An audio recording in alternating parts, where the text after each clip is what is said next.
Down what you got.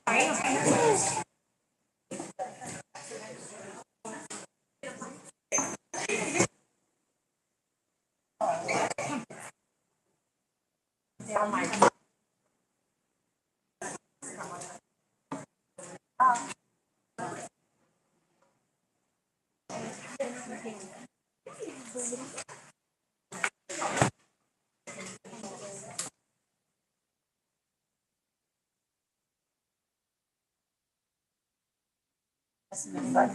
We're all here. Hey. I know, right? Which is a good song to have. Yeah.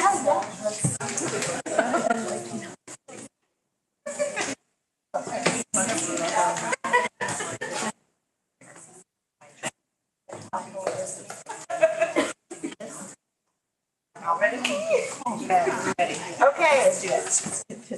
6:49, so I guess we'll go ahead and start. Roll call. Mr. Roberts. Cochran. Mark. Kaiser. Kara Riley. Allison Neil Malone. Believe it. All right. Pledge allegiance to the flag of the United States of America and to the republic for which it stands, one nation, under God, indivisible, with liberty and justice for all.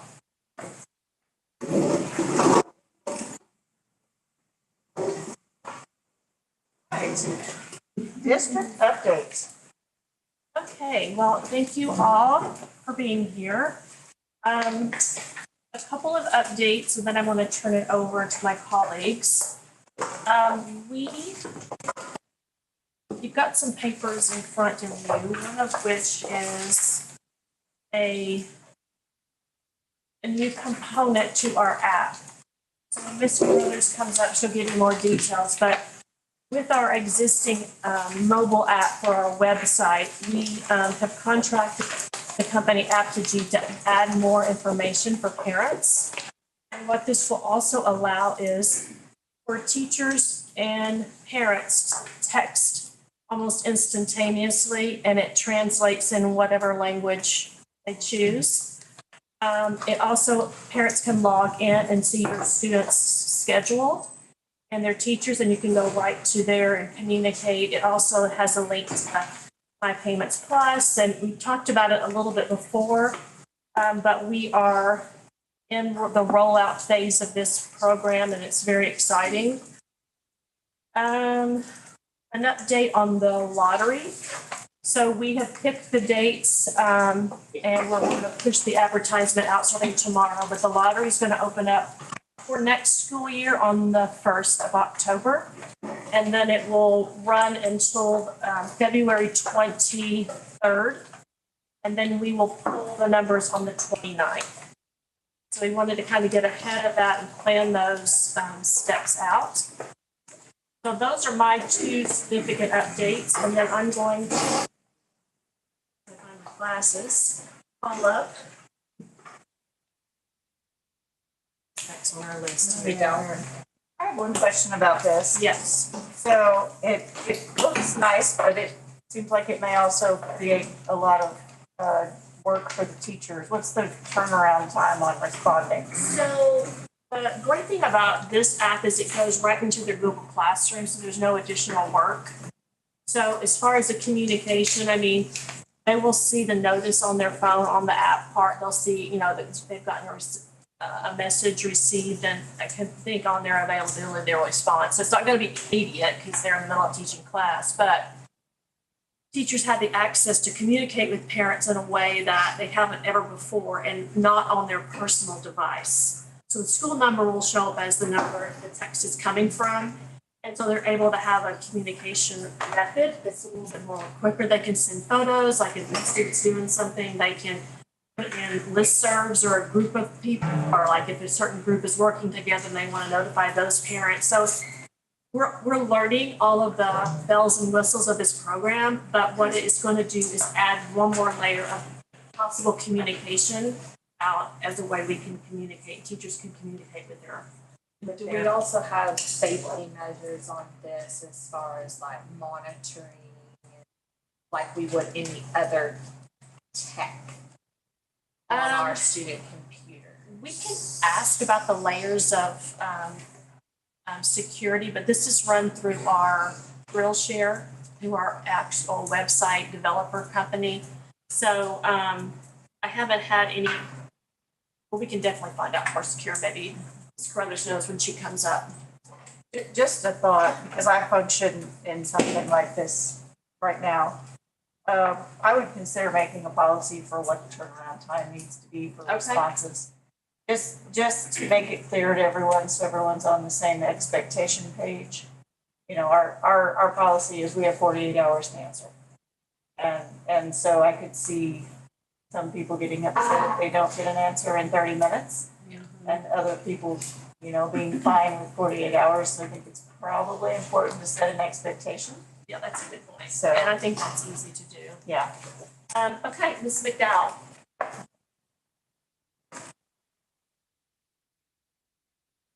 For those of you who have not met Ms. McDowell in person, she is our new college and career counselor. And she's managing all the great stuff for college readiness and workforce readiness with our seniors.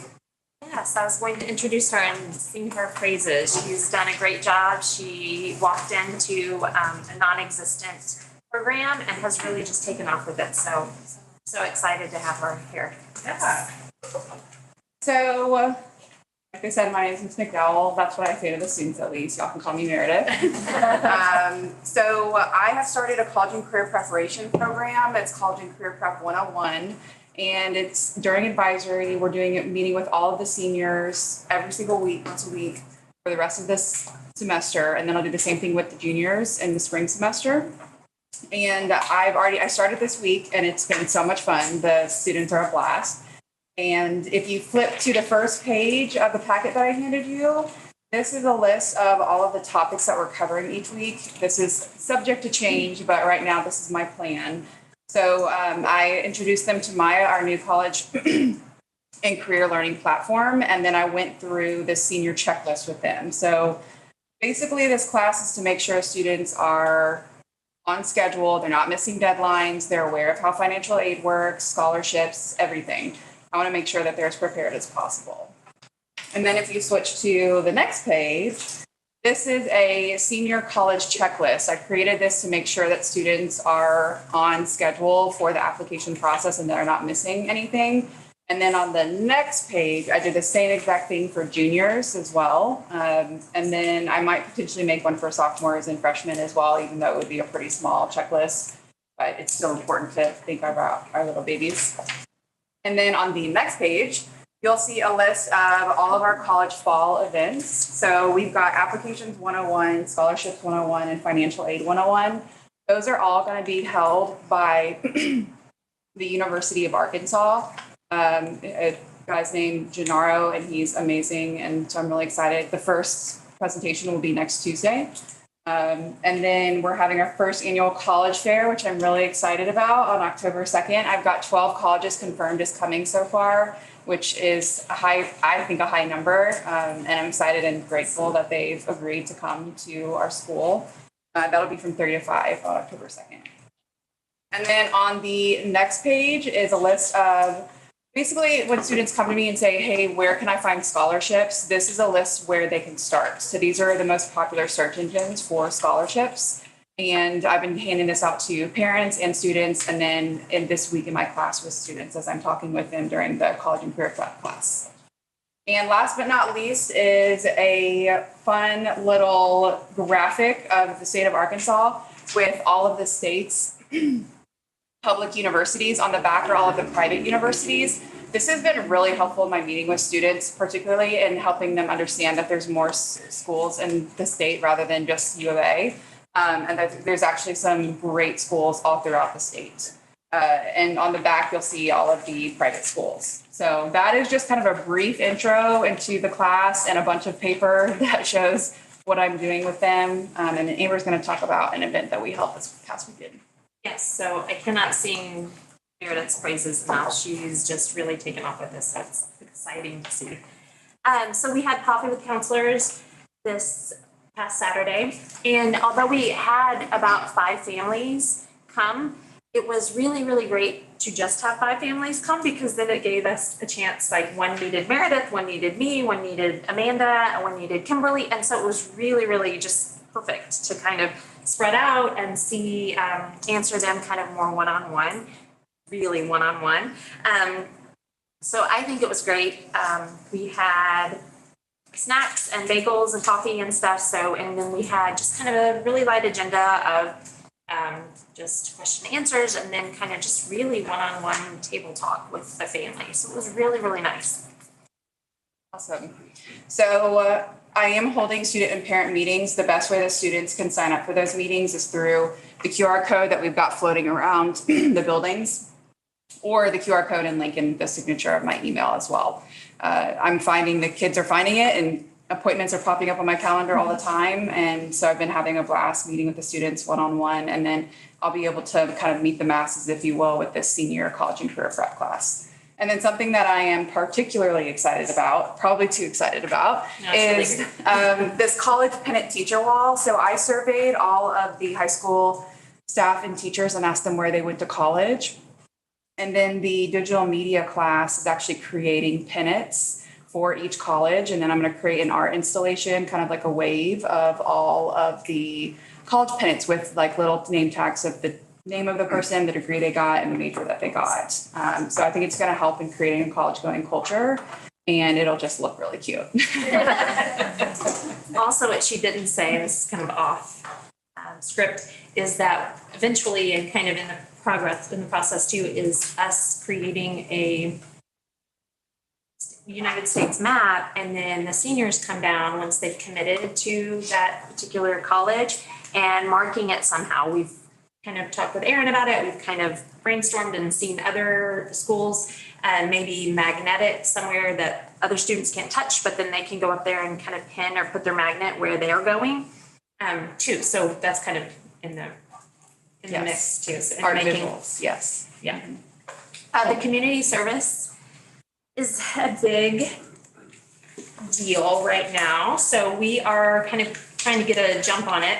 It's the last flyer that you have in the packet, and we are going to have a couple of community nights, community information nights. They are down at the bottom. They're September 28th from 6 to 7, and then we're also going to push out some information through, of course, our email and Facebook pages, social medias, and Google Classrooms. So starting with ninth graders, they need to earn 15 hours of service each year throughout their high school career in order to graduate with 75 hours at graduation or before graduation as part of the state's requirements now.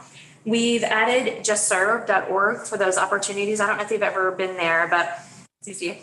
And it is amazing. We pushed this out last year, the justserve.org, for whenever we have breaks and things like that. We just kind of remind the kids, like, hey, if you're not doing anything, you can do this. Then just go to Just Serve and see if there's anything that interests you. But now we're really going to heavily push that and advertise that. A lot of Meredith and I went to the Bentonville High School presentation on this, and she said that a lot of the community members where community organizations were asking, hey, how do we get on Just Serve? We want that too. So we want that publicity and things like that. So that's what across the board we're seeing that pretty much everyone's using. And then we're going to have a community service info night, like I said, September 28th, for parents and students to come in, just answer some questions. It's pretty straightforward, but it was kind of reassuring. I didn't realize how reassuring it was until Meredith and I attended one. I was like, oh, okay, we probably need to have one of these just to kind of soften that with parents and see what else we can support. Also, we're having, and Meredith did mention, the Community Service Fair November 14th, where we're having organizations, the community organizations come in and have like a kind of table booth informational spot for them to see so students can see which organization they may or may not be interested in. And then they'll probably have some sort of sign up or something like that. We had it we decided these times so that parents could come in right after school too, or come in with their students. So, and that will be in the PAC. And last but certainly not least, the student success plan. So we are going to be using Maya Learning as our student success plan platform. Maya Learning is honestly amazing. I've already had students using it this week and they love it. I definitely think that it's going to be revolutionary. Revolutionary for our students. And basically what we're going to do is we're going to attack the student success plan program basically with each grade. So 12th grade, we're going to have, I'm going to do it with them during this college and career prep class. And then the 11th grade, I'm planning on doing this class with them in the spring. And I'll do it, the student success plans with them then. And then in 10th grade, we're going to pop into English classes in the spring, so this coming semester. But in 9th grade, we're going to start this semester in English classes. And then 8th grade, we're going to pop into career development classes. Those happen over both semesters. So we're going to kind of tackle 8th grade over the whole year. But I'm really excited about Maya Learning. It's going to simplify the process, I think, a lot. And if anybody's interested in kind of getting a deep dive into it, I'd be happy to walk you through it. It's a great program, and it also has a component for the community service hours. It has how to track them. They can send them to us and we approve them. And then the state requires that the student tracks the hours and then has a reflection about how it pertains kind of to their courses. And it has all of that already in there. And so it's pretty inexpensive, and I think we can have it covered under some of the Department of Education and then some of it through our Stronger Connections grant. Thank you. Yeah. So do you guys have any questions about anything? That was a lot. How are you going to track the community service so that we don't end up with any kids who haven't completed their requirement? Through Maya Learning. Maya Learning has a platform that will track what the student's input is, and then it will actually, you can kind of, my assumption is, and you might speak more to this, run a report per se, or it will flag students who don't have any or don't have enough. And then we can look at it kind of more as at a glance rather than pulling an individual. Yeah, when I pop into 9th grade classes, the English classes, I'm going to make sure that all the students fully understand how to use My Learning, how to input their hours, make it as simple as possible. Parents also have a My Learning account, as do educators, so parents can even kind of tag team if they want to with the students. Is there going to be a way for kids to get that done during the school day for kids that have parents that work? Yeah, transportation. Yes, we are pulling everything we can as far as thinking outside the box, so to speak, and in doing that and getting that. We're also opening up some opportunities, and hopefully even this intercession in October, this upcoming intercession, and we haven't talked yet about this, but maybe even providing a meeting here, a meet spot, and then providing transportation, things like that. We have a lot of community partnerships that are just, really, really wanting to work with us like on these things. We've also talked to Task about having a potential pickup location here after school, and then they take to the hub, which is not far. We absolutely. Okay, cool. Thank you. Yes. Thank you. Thank you, it's great. And Mr. Stevenson?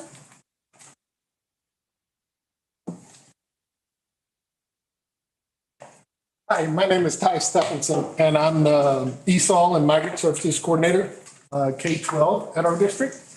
And tonight I'm going to focus on English for speakers of other languages, the ESOL portion of it. Really, I'm trying to offer you an update as to how we did last year, and then a little bit about where we stand now and where we look to go forward this year. So let me see if I can share some things that everybody out here in the crowd, I hope, can also see.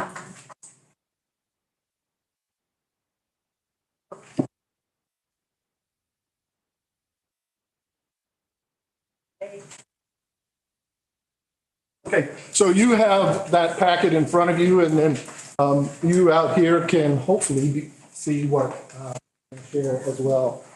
To start with, in terms of updates, a lot of what I'm going to talk about tonight is data from summative testing last spring, but I realized there's so much more to that. And I wanted to start off with some recognitions that have made this all happen throughout the year, not just come testing time. First of all, Dr. Roberts has been incredible in her vision to make sure that every student has what they need in terms of support from our district to find the success that is unique to them. And that fits my educational philosophy perfectly. And she recognized that, and she was able to find a place for me to succeed and support the faculty and the students and the administration the best I can in order to help those particular students with what they needed for their success. And I appreciate you allowing me to be part of this and knowing where we can grow and seeing where I can be a part of that. The building principal teams have been more than cooperative in terms of not only being patient with me and my reminders on remaining compliant legally, but really in terms of my programming and supporting student requests where I have asked them to help with scheduling and with teachers, and they have been nothing but supportive and energetic about helping with that, and I appreciate it very much. Next, especially our English language development teacher, Ms. Caroline Martinez. Her greatest strength is the way that she builds these super strong student-teacher relationships, and they believe in her and she believes in them, and it is reflected in the scores that you will see in just a little while. This is her first year in that, or last year was her first year in that role. She never shied from a challenge. She never hesitated when I wanted to sit and brainstorm about how we could be better. And she continues to want to be better and help her students improve even after everything you're going to see tonight in terms of how well her students did. She's a crucial piece to the success at our school. And then finally, I talked with Dr. Roberts early in the year about an opportunity we had to potentially hire one of the most knowledgeable and experienced people who has been working for English language learners and the professionals who support them for over 20 years. She started her career at Rogers, helping the person who would become the current state ESOL co-coordinator, Tricia Kerr. She finished her time at Rogers working with Betsy Kincaid, who with her and her team had grown that district to be the best large school ESOL program in the state of Arkansas. And I am overjoyed that Dr. Roberts approved Ms. Janet Garcia to be part of my team in the ESOL department, but also as our new multicultural community outreach coordinator, Ms. Janet Garcia. That this building, this school district has been the most welcoming, and I just feel like I am home. I am fit in here so well. I'm enjoying the teachers. I'm enjoying the administration. Thank you so much for this opportunity. This man is keeping me busy. In the last week and a half, we have tested all the new students that need to be tested for this, that have come in that have another language other than English. Contacted those parents, have the notifications ready, annual reviews are done, and the initial language placements are all ready to go. And we have just been busy with that.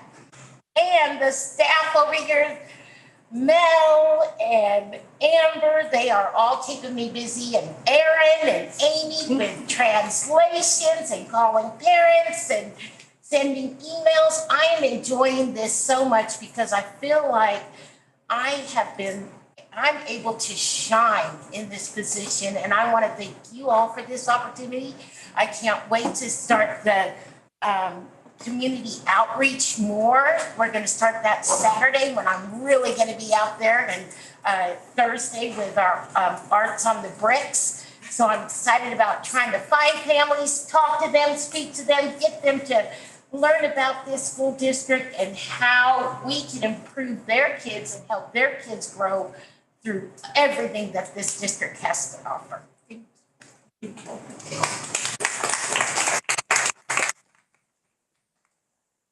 Okay, so on that next page, like I said, last spring, our English language learners took a state required test. And on that test, if you look at the next page, there are 4 language domains that they're tested in. They're tested in speaking, writing, reading, and listening. So all 4 areas of language. And they, in each domain, score from 1 to 5. And you can see 1 is the beginner level up to advanced. After those scores have been sent off and the results given, they are classified overall after their score reports as either proficient, progressing, or emerging. And there are descriptions there that you can look at. Those are yours to have. If you have questions, I'd love to talk to you about. So as a district, how did we do? If you look at that first graph, those are schools that have similar numbers to ours in terms of the numbers of English language learners they have. And then at the end, I've got Huntsville, Decatur, Gentry, and then I've got Lisa Academy on there as well. I wanted to do that to kind of compare also not only with size, but our region of the state, as well as another charter school to see how they've done. This is by percentage of students that scored in those 3 ranges: emerging, progressing, and proficient. And I'd like you to focus on the center and AAA. 0 students scored in the emerging or beginning level. And that was with 7 of our students being new to the country at the beginning of the school year. By March, they had moved past beginner and we had 0 score emerging. If you also look at the gold or the yellow bar, by comparison, we had the highest percentage of proficient students to anyone similar in size, to anyone in our region, or any other charter school. As a district, we did very well. Thank you. So that was as a district. Let's look at the high school in particular. At the high school, I've shown you the last 4 years. And if there's anything that I'd like to offer there in terms of the high school, please note, last year there were no students, again, at the emerging or beginning level, as opposed to the previous 3 years. Also, it's the highest percentage of progressing students we've had in the last 4 years. And that is with numbers that are 25% higher in terms of the number of English language learners than in our highest year of all 4 years. And so we've got students that are doing quite well at the high school level.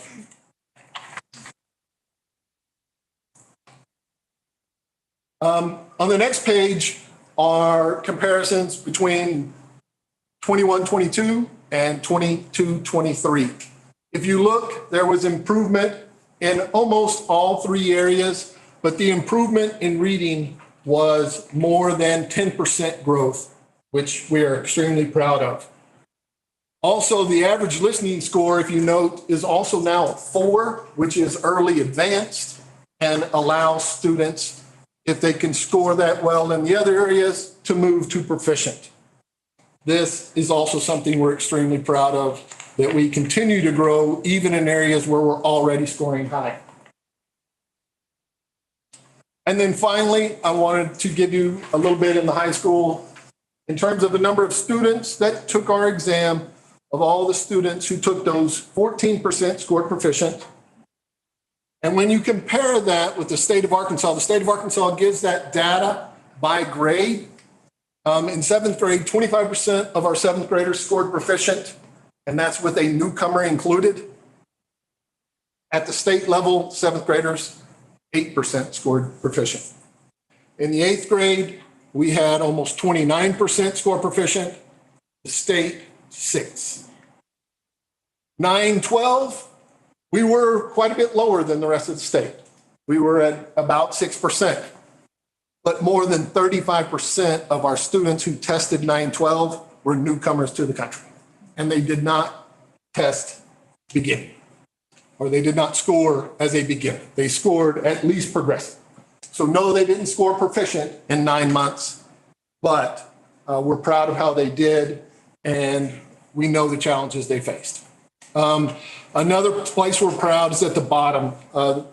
Once a student exits our program, they've shown themselves proficient, they've shown themselves to be on grade level, then we have to monitor them for 4 years. If they do not remain on grade level on their other standardized tests, they come back to our program. Last year, of all of our monitored students at the high school, 0 returned to us. They all stayed on grade level. The teachers were doing a great job. All right, let's go to the elementary.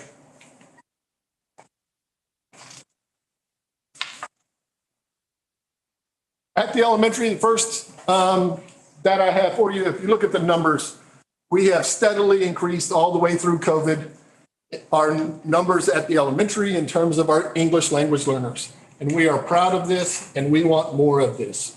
We want our community to realize what we have to offer at the elementary level. Now, keeping those numbers in mind, that this is the highest numbers that we have had in the last 4 years. Look at our numbers in terms of student achievement. And if you look, yes, we've been pretty good in terms of not scoring in the beginning level at the elementary. But with bigger numbers, look at our proficiency numbers.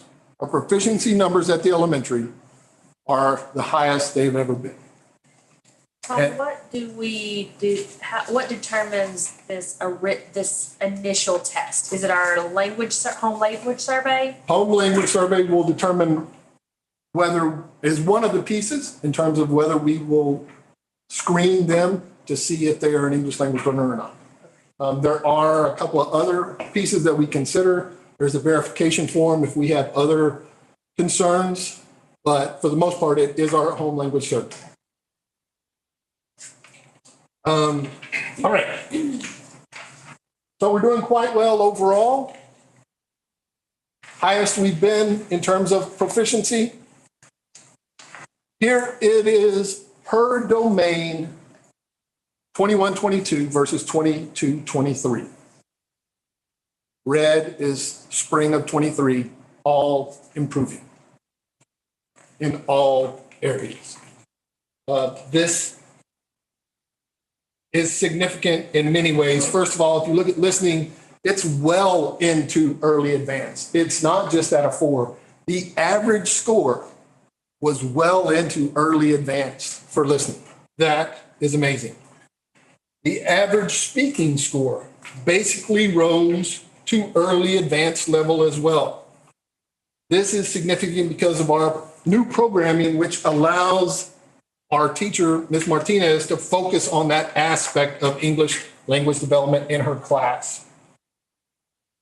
It's also pretty significant, and I didn't show you 3 years back, that actually speaking had dropped the year before.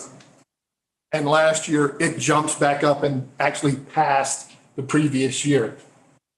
And then writing at the end is our lowest part, but it also grew by 25%. Our writing improved significantly at the elementary for our English language learners. That's impressive. It is. We're super proud of everything that our teachers are doing down there. Let me talk to you about the different models that we use at the elementary. One is we pulled them out. Last year it was 30 minutes a day for most grades. Some grades received what's called a push-in model, where our English language development teacher went into the classroom and supported the students in the class as they were receiving a regular class. Those were our two models for our students. If you look, I've got the average scores from the students in both models. And it looks like they're pretty well the same. I would say this, two things. One, most always, if we put a student in the push-in model, we believe their language skills are high enough that they just need in-class support. We don't need to pull them out. That being said, the students that we did pull out scored as well, almost, as these push-in peers, except look at speaking and writing. Speaking and writing, when you are learning in other languages, is the hardest part of learning the other language. The listening and the reading come first. The speaking and the writing are much more difficult to attain, but the students who had probably a lower level ended up scoring higher than their push-in peers. It says so much for Ms. Martinez, so much for these students and their families about the dedication they had to learning all four aspects of the language, including the difficult ones. In terms of average score growth for our two different models, this is where the difference happens. Those scores looked pretty well the same in terms of average scores, right? But when I look at growth from the previous year, look at the students who got pulled out. Listening, higher. Reading, higher. No growth for push-in. Speaking, higher. Speaking actually went down for the students who had push-in. And then writing went up for both, but look at the jump for writing for the students who got pulled out and received those services and that curriculum. That to me is significant. The scores, great, we love it. The growth is what we want to see every time. Okay? All right. And then my final one, we had 59 students test at the elementary last spring. I've got two more, sorry. This one compares it to the state like I did with the high school. If you look at kindergarten, we didn't have any students score proficient. We have already addressed that, and Dr. Roberts has approved a curriculum that is more appropriate for kindergartners. And we will be using that this year. We are responding to that. But look at the rest. First grade, 27% of our students score proficient, almost double the state. Second grade, 53% of the students, more than half of the students in second grade scored proficient that were L's, as opposed to 26 at the state level. Third grade, 44%, as opposed to 24% at the state level. Fourth grade did not have any students score proficient, as opposed to 18 at the state level, but 0 of them, ELD means English Language Development class, none of them were pulled out in fourth grade. And I think it shows and made a difference. Fifth grade, all but one of them had pull out. 25% of them scored proficient. Sixth grade, all but one of them had pull out, and one of them was new to the country. 57% of our sixth graders scored proficient, as opposed to 15 at the state. And then the final boost that I'll give for our pull-out program and how great Ms. Martinez and the curriculum we use was, of our 59 students who tested, 35% of them scored proficient. And that's awesome. But out of the 38 students who received pull-out services, 14 tested proficient. That's 1 out of every 4 test takers that scored proficient had pull-out. 2/3 of all the proficient students came from pull-out. And 37% of all English language development pull-out students scored proficient. And then the last two lines, this monitored status again is when not only do I test proficient, but I show that I'm also on grade level on some other standardized assessments. 4 students in the elementary moved into that status. That's 19% of all proficient students. And a third of all of those that moved into monitored status. And then the last one is my favorite. Of those who tested proficient and had ELD, 10 of them tested proficient, but they weren't on grade level yet. What does that mean? That means almost half of all the proficient students had ELD.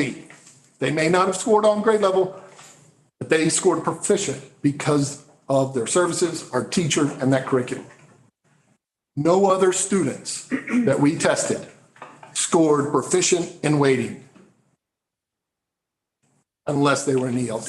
100% of the students that scored proficient and are just waiting to go to that next level came from that class.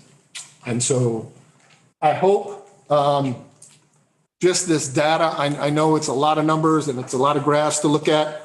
I'd love to talk to you about it at any time, but I wanted to give you an update. Our ESOL program is strong, but we realize there are places we can be better. And we are working toward that in cooperation with Dr. Roberts, in collaboration with the teachers, with the building principals, with my team in ESOL, and we're going to be better. But we're already beating everybody in our region, and we're beating everybody in the state. Thank you. Thank you.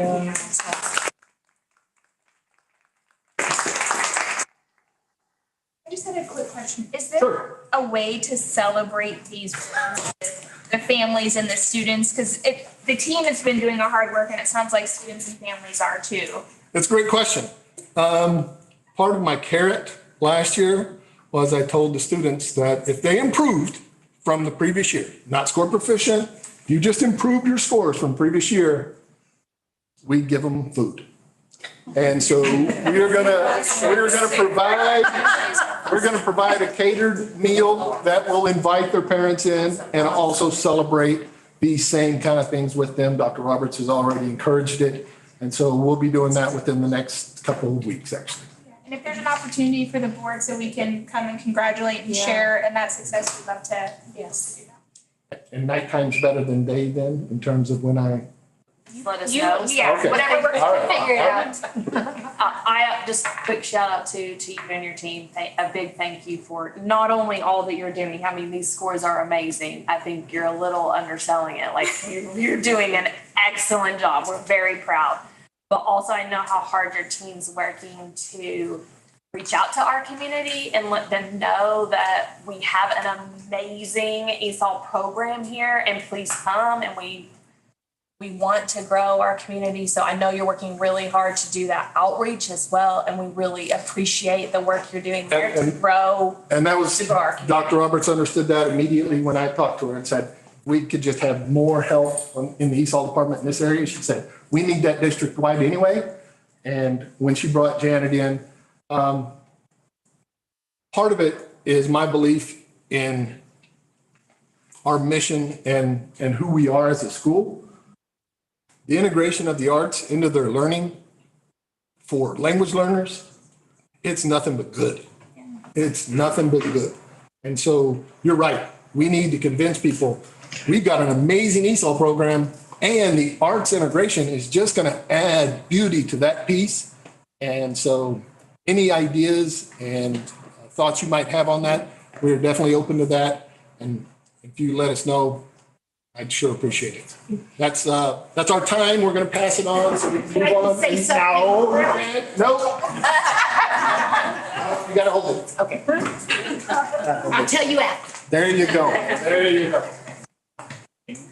Lady is not here today with her presentation. Rachel, do you want to speak on behalf of that? Did she? Yep. Thank you. She's at a training right now, but I know that she and Jessica have been working really hard to get our students screened. They've been screening all of our second, third, fourth, fifth, and sixth graders right now.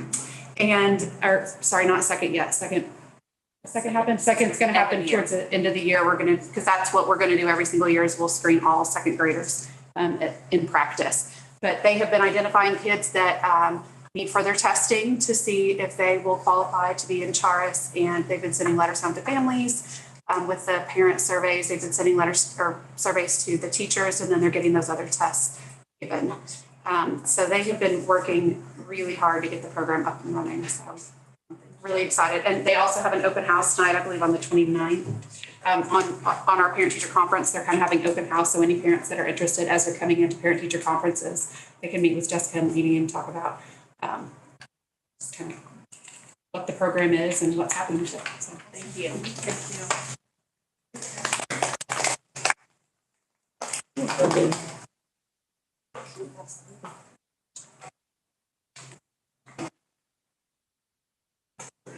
All right. Well, I'm sorry I don't have the fancy packet for everyone. I do have a slideshow presentation that's actually happening behind you, but I'm Katie Bowis. I am the K-6 Arts Integration Coordinator, so I'm doing some things at the elementary school with integrating the arts and also the artful learning. Tonight, I'm just going to take a second of your time to show you some of the things we've been doing with art integration with the Glenda Bailey donation. So that is an artist in our region that passed, and she donated her entire studio to Arkansas Arts Academy. So I took some of her art and was inspired to collaborate with our sixth grade math.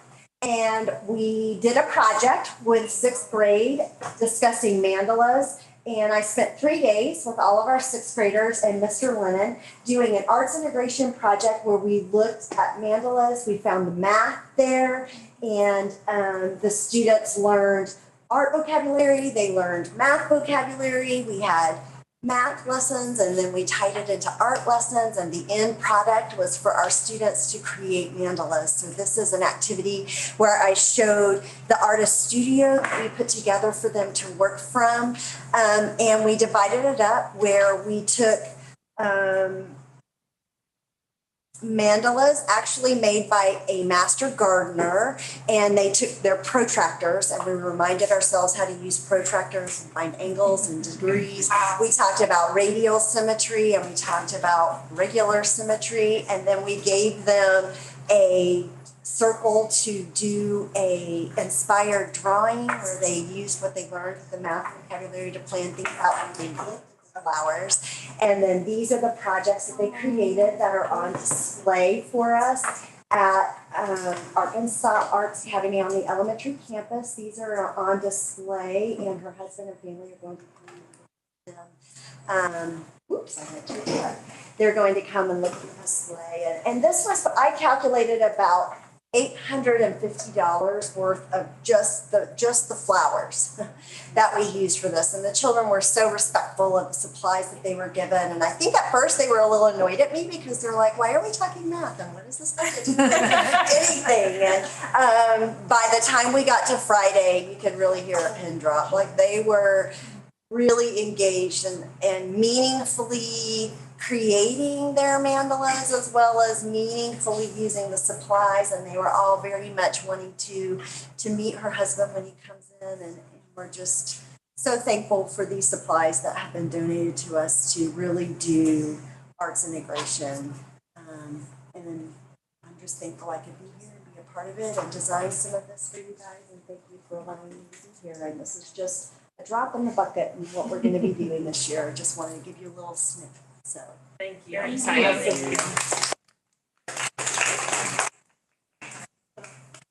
The amazing Katie Bowis. Yes. So what you don't know though is the Bailey family are here, back here. So Stuart Bailey.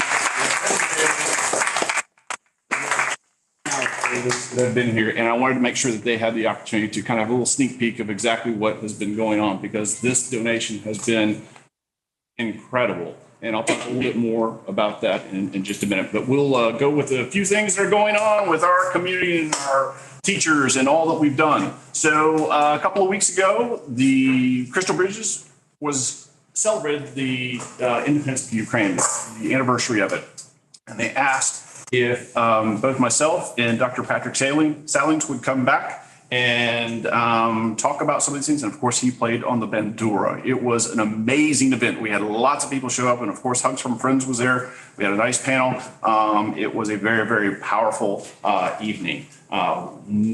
Great turnout, very similar to the event that we had here in February. And so we will continue with working with Hugs from Friends in the future. This week, opportunity of a lifetime. Annie Leibovitz, are you kidding me? Who's here? Have you seen her around? I have not either. But she is going to be here on Saturday. And 40 of our kids are going to be working one-on-one with her. They've actually had to close this program because of how popular it's been. So we have some amazing students and some amazing teachers. Ray Teddington, who's actually having her entire class incorporate this into what she's going to be teaching. So it's going to be really fabulous. Every one of these kids are going to get to work not only with Annie Leibovitz and her team, but then at the end of all of this, their work gets to hang in Crystal Bridges with hers. What? Yes. Are you kidding me? I mean, you're going to get hired right out of 8th grade, right? That's crazy. 13th to 19th. So we are thrilled for this opportunity, and it goes from September. So we'll keep you updated. January 29th, which will be the exhibition. We will invite everybody to go to that to be able to kind of see. Really, really exciting things. Some other things that are happening there at Crystal Bridges. Ms. Wenzel just had a wonderful visit at Crystal Bridges. She asked me to kind of come along because they're going to create an audio tour when we have our Night at the Museum, which is going to be October 26th, Thursday. So a little month and a half from now.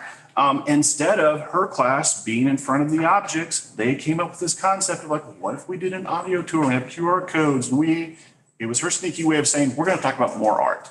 And so well done, Ms. Wendell. It's going to be pretty fantastic. 4th grade gets to go to the Peel House Museum for school days. This is about our, 16th year to be doing this. I think we've been doing it every time that they've started it. The 4th grade always has a great opportunity. This year, they took a little bit of, they have a new staff over there. So our high school are not the Peel family this year. So there was COVID, and they did the video. Our kids were still the video. And so this was the first year they're going to kind of regroup. But then they're going to invite our entire high school, as well as costume designing, to relook at it and make it even bigger and better next year. So pretty excited about that. And then on the 26th, 4th grade, go back to Crystal Bridges for My School, My Museum, 6th year.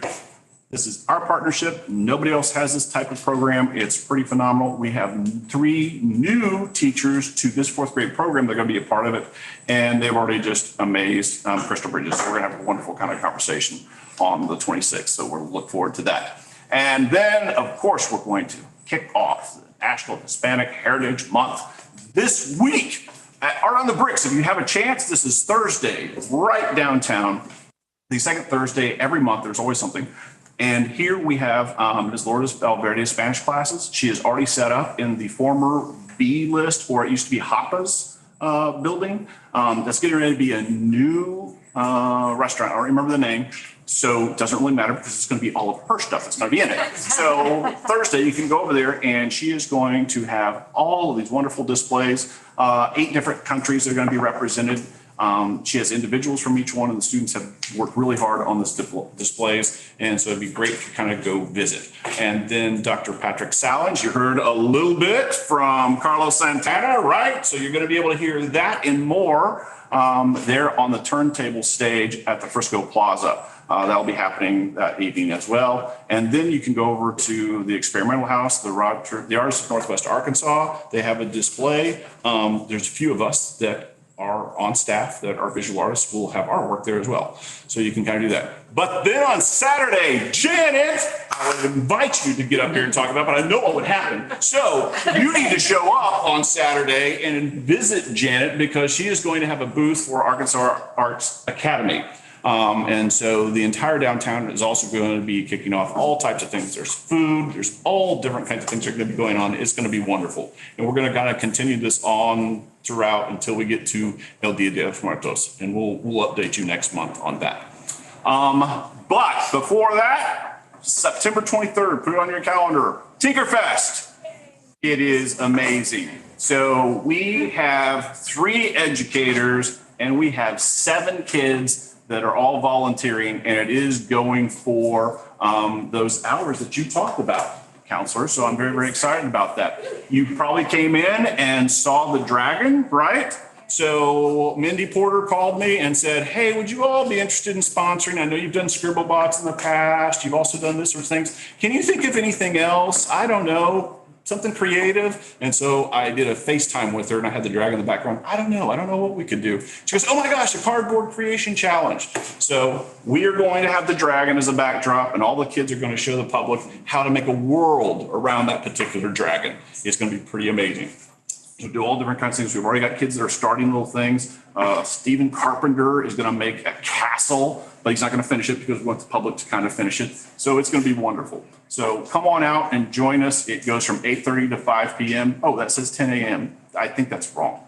Oh, I have to be there at 8:30. That's right. I got to bring the dragon. I'm sorry. That's what that is. And as if that wasn't enough from the Amazium, you know what they're doing? They're like, we cater to these young kids. We really should do something for older ones. And this is what they're doing, ages 11 to 19. They're going to have a youth maker market. So they're actually showing kids how to take a look at what you kind of create, how to then market it, and then how you're going to be able to sell it. Very entrepreneur, and they're allowing us to host one of these workshops here at Arkansas Arts Academy. So some other schools will be kind of coming, see what we're doing. We do it better, right? And so then in February 16th through 17th, they're going to be able to sell their works and wares at the Amazium, all the while being taught how to kind of make these products. And then finally, I just want to kind of wrap up and just kind of give recognition again to the Glenda Bailey family donation. I mentioned this last month of how we were able to kind of have this generous donation. And then since that time, I've had the wonderful opportunity to meet with Mr. Stuart Bailey and have he invited me to the home. I was able to kind of see Glenda's work. Many of us that I think some of you have expressed that you knew this particular individual and how much she meant to the community here. She had a shop that she actually kind of opened for scrapbooking and a number of other things, but this amazing individual who opened her heart and used the arts to make a big, big, powerful. And I want you all to kind of be able to see a little bit of us as how we're going to kind of do this. So that's just a little bit of that's the tip of the iceberg kind of behind you. And I listed just a few things. That wasn't everything, the inventory, because I couldn't put it all in. But it lets you know what is going to go to all these classes. We've put it into the kindergarten through 12th grade visual arts, the arts integration, fashion design, creative writing, and it's impacting every one of the students, and every one of the teachers has accessibility for these supplies. And so I want to say thank you. Thank you.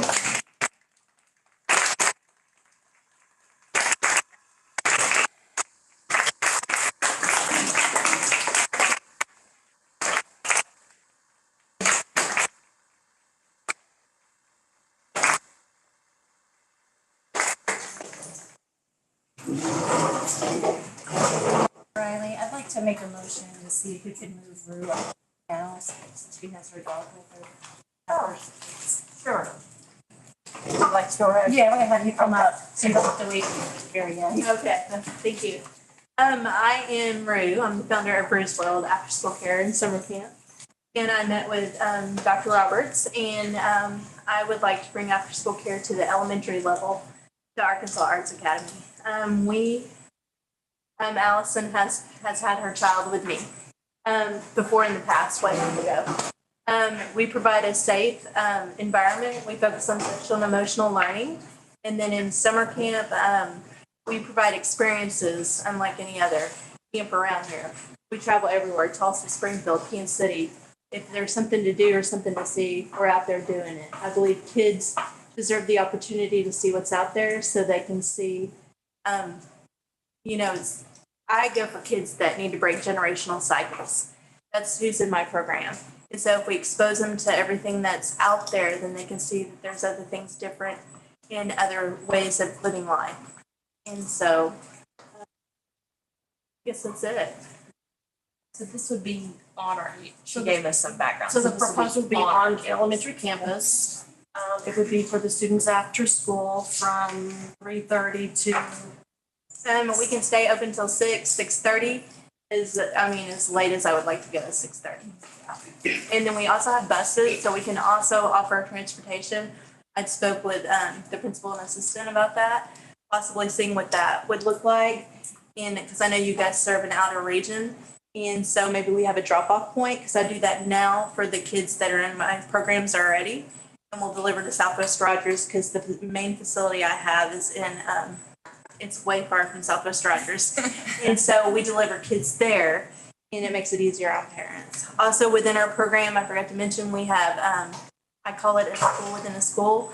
And we offer Tippy Toes, Wise Academy, Track Theater. So they come on during after-school care hours, and they provide a service. We're still responsible for the children, but they're providing the service so the children can get the lessons. And then when their parents pick them up, they're done. So they can go home and enjoy family time. So would the physical location of this be the gym or the cafeteria, or where would our physical location? It kind of depends.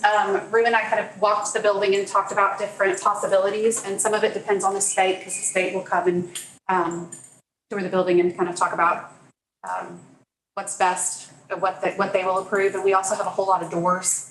If you didn't know, to the outside. Okay, good. We didn't know if that was going to be an issue or not, but yeah, the gym is a possibility, the cafeteria, or even some classrooms. But we're really excited about the possibility of working with Rue's World, because we know that our families need after-school care, and they don't necessarily want to have them bused to the rack, which is great that we have that opportunity. But we also have so many that come and get kids after school, and if they're just able to leave them in school, I think that we could serve a lot more families. So, and Rue is amazing. It was amazing to talk to. So many wonderful ideas, and her vision really aligns with our vision for our kids, and so we're really excited about the possibilities.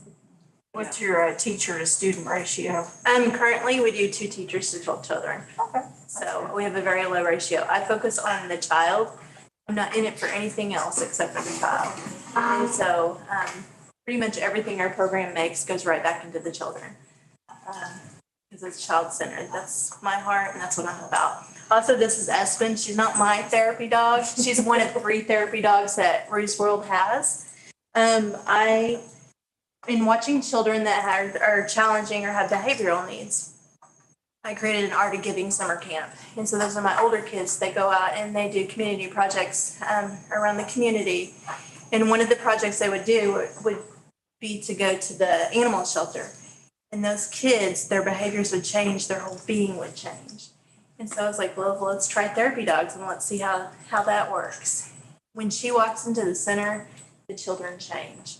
She's trained in autism, anxiety, and then we have a girl currently that has seizures. So she's got some pheromone training, and she'll point and let us know she's going to have seizures so we can get to her before she goes down.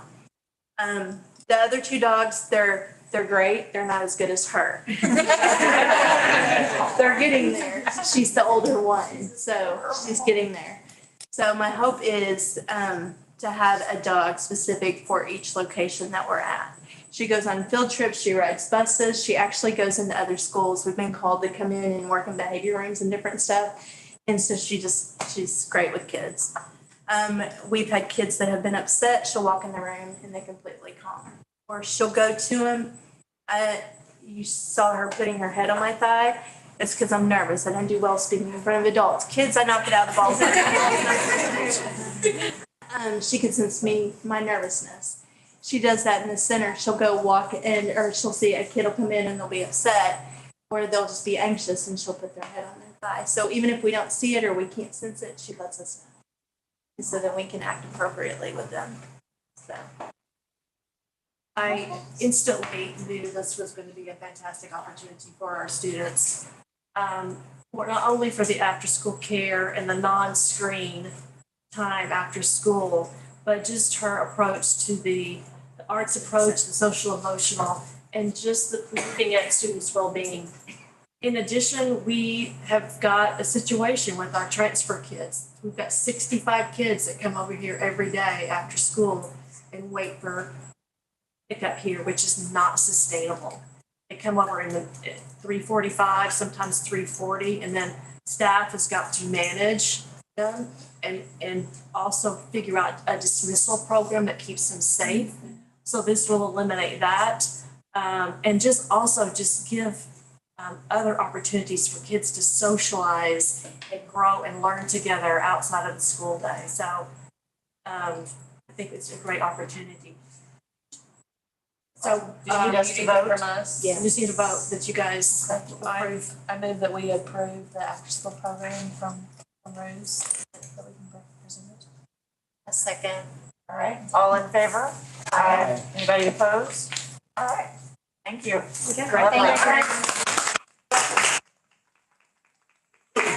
You guys were featured in the Arkansas Democrat Gazette about our summer program, Art of Giving. And there's flyers as well, and then my business card. Awesome. Thank you so much. Thank you. That's been.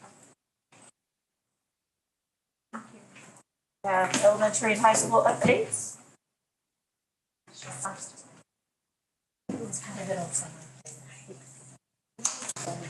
Okay, so Lainey Adams is watching from the Zoom, and she texted me and she let me know that she has slides that she created very carefully, and you know Lainey is very precise. We have them, Lainey. Okay, good. So make sure to look at her beautiful slides that she created to lay out everything that Charis has been doing. I got some of it, but of course not all of it, because if you know Lainey Adams, she's busy all the time and getting all the things done. So another thing that I didn't mention that she is working on is an Odyssey of the Mind program, which is just so wonderful for our kids. It really meshes the academics and arts and technology all together. So she had some information there about that too. So the elementary school, like Lainey, is busy all the time. I will say the big ones that people like to talk about a lot are car line. So we've gotten car line down to 35 minutes. And that's about 360 kids for an average of 10 kids a minute. I do remind parents of this sometimes when they are talking to me about the car line. So we are really getting kids in the right cars and we're getting them out of there. Our morning car line is getting better. We've been timing it because we like some data. And we're really getting in the swing of things. I feel like September is the time where things calm down and we've pulled the well a little bit. And we're kind of getting in the groove, and we're having a really great year so far. We already had our first parent event, our Goodies with Grandparents. We had about 300 family members join us for that, where they came in and they had a big old muffin and some orange juice, and grandparents went into the rooms with their kids, and there were big smiles everywhere, and everyone had a wonderful time. And then that same night, which we'll look at that scheduling next year, was the Back to School Bash, our PTA sponsored Back to School Bash, which got pretty full. We had a lot of kids. Some just came to play on the playground for an extra couple of hours. And we had kids that were bouncing. We had kids that were dancing and doing crafts and just kind of running around and enjoying some unstructured time with their friends. So that was a wonderful thing for our school too. I did want to say a couple of things about rooms. So one of the reasons that we began talking about rooms is our teachers used Class Dojo. A lot of them did, not everybody. But we had an inconsistent use of our communication platform. And Class Dojo is wonderful. It's a free program, but there's not an option to have any district-wide monitoring or kind of control of the program to have some consistency for everybody. And Rooms is a good communication platform that I think once we get moving in it, like any new thing, it's going to be a little clunky at first as people get used to it, but it's going to have a lot of those same capabilities that Class Dojo did, except for we can run reports and see how much communication we do have. We get some information. If we do have an issue come up, we can easily see the communication that has been going back and forth, so we can help support our families and our teachers. And it also does allow us to have points, which we're not implementing yet school-wide, but with our PBIS, our positive behavior intervention system, that is a piece of it that will come in the future. But we will be able to create rubrics and have categories for our points, so we can have some consistent, like a point would mean the same thing in each classroom, where some teachers give lots of points, some don't at all, but it will allow us to kind of have a more consistent approach across the building. And speaking of the consistent approach, you had a herd behavior guide. So Dr. McGar has been instrumental in putting this together. And we have worked with our teachers. We've done a lot of revision and discussion about these things. We have our 4 main ideas, our main behaviors, which are to be helpful, engaged, respectful, and disciplined. And then we went through an entire set of rotations at the beginning of the year through how do we do this at arrival and dismissal. And every class went through and learned how are we helpful? How are we engaged? How are we respectful? How are we disciplined? We did the same thing for the hallways, the bathrooms, the classroom, the cafeteria, and the playground. And throughout the year, and I've seen it's wonderful because we also have common attention getters. Like I know that the school has done in the past. And so this one, we raise our hand and say, may I have your attention, please? Worked on the North Bus today with, 60 kids on there pretty efficiently and well. So they are all learning it and using it.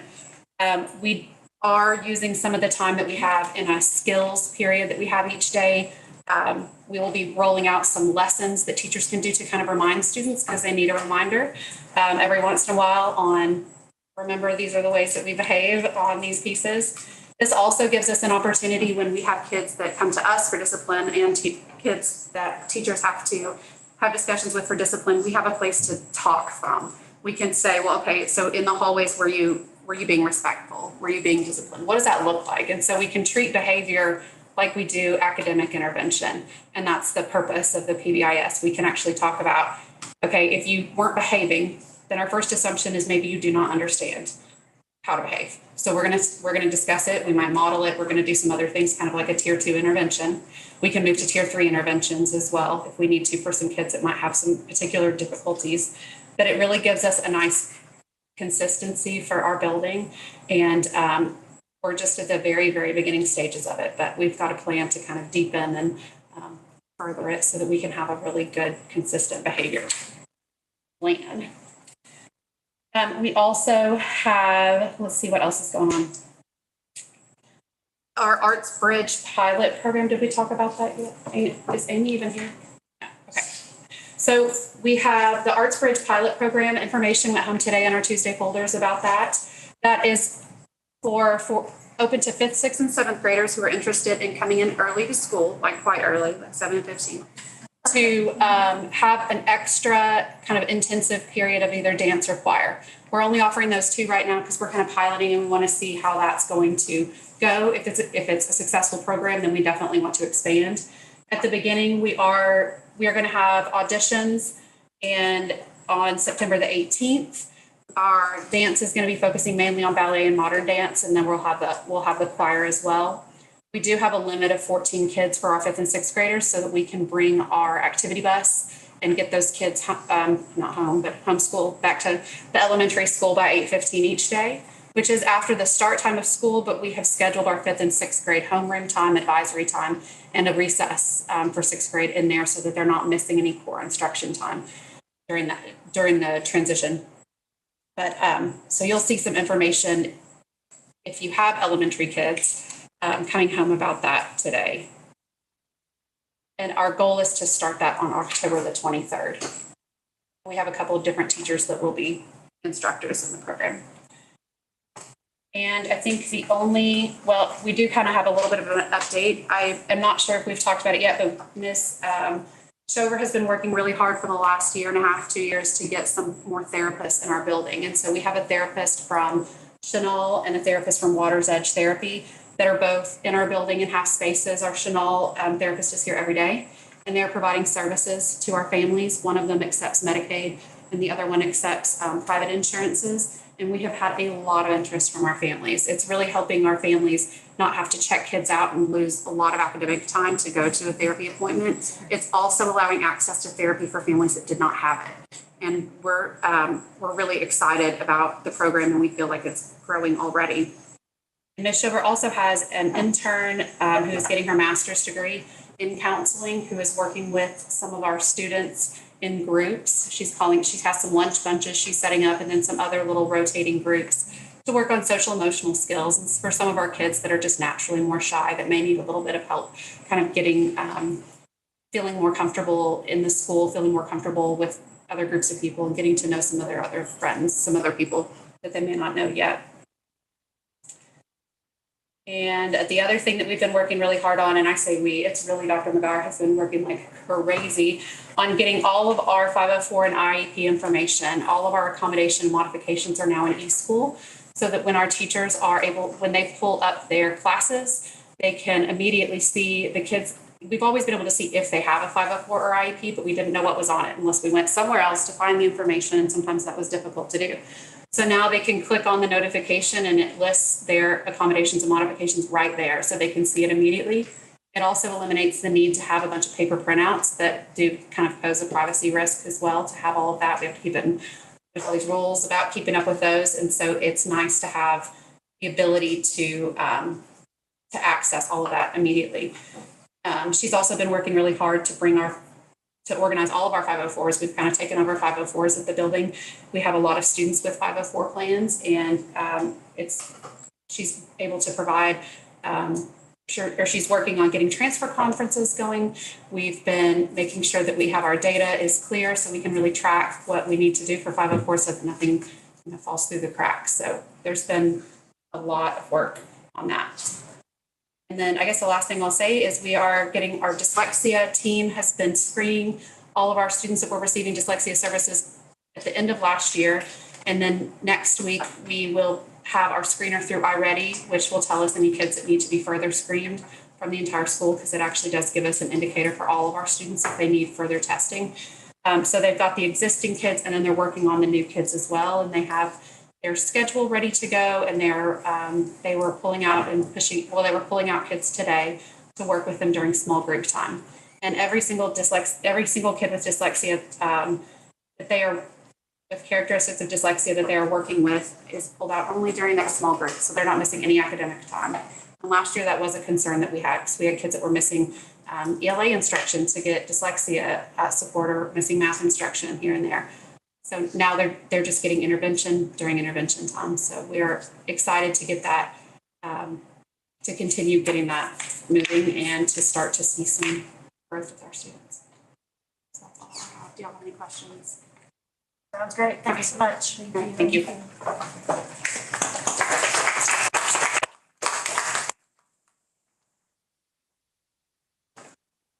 Good evening, members of the board. I'm proud to say that we got school started, and it was a success, I feel like. We had 488 of 498 packets received at our open house that we did what would you call it, a rolling out, three open houses kind of. The one that surprised me the most, I guess, was the drive-through, the hour-long one. We had like 170 kids and families represented at that. So some of the upper level students came on their own, the older ones, but having that many represented with that kind of interest in our schools says a whole lot. And it sure pumped me up. I didn't have any idea that I would meet that many people. I'm proud to say I'm still a virus-free, I think. But it was a really big thing. And they had an opportunity then to make contacts with their teachers before school started and just get some order and structure to kind of calm down all those anxiety and fears that students have at the start of school. So I'm really proud about that. We have a really new staff in place, a lot of them brand new. So a lot of us don't have prior experiences, but the feedback has been really good that we did have a good start and that we still are having a good start. I always tell Ms. Foster, y'all please tell me that. I don't have a perspective, and I'm kind of hard on myself about, ways that we can improve. So with that, I want to say thanks to the staff that are here tonight and echo what Ms. Janet said. We've bonded as a family, I feel like, and that's a big deal. We need each other on good and bad days, and we provide structure and learning for students, but more importantly, we're there to make sure we provide safety. And so one of the things the staff has been so amazing with so far is, as I walk the buildings, Ms. Dale, Dr. Langley, and I, and we see adjustments that are needed in our duty schedules or anything, they have been so good to, I use this word gently with them, to allow us to shape the schedule again of duty so that we really place what we need in the right areas. So that's been really good.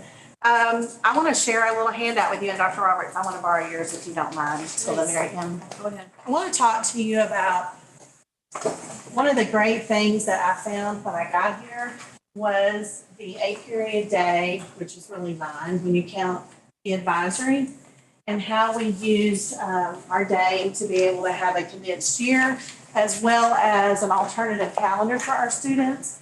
And I think one of the greatest things that I found, I love having a block schedule. I've always wanted one as a secondary leader, and I never realized how beautiful it could be.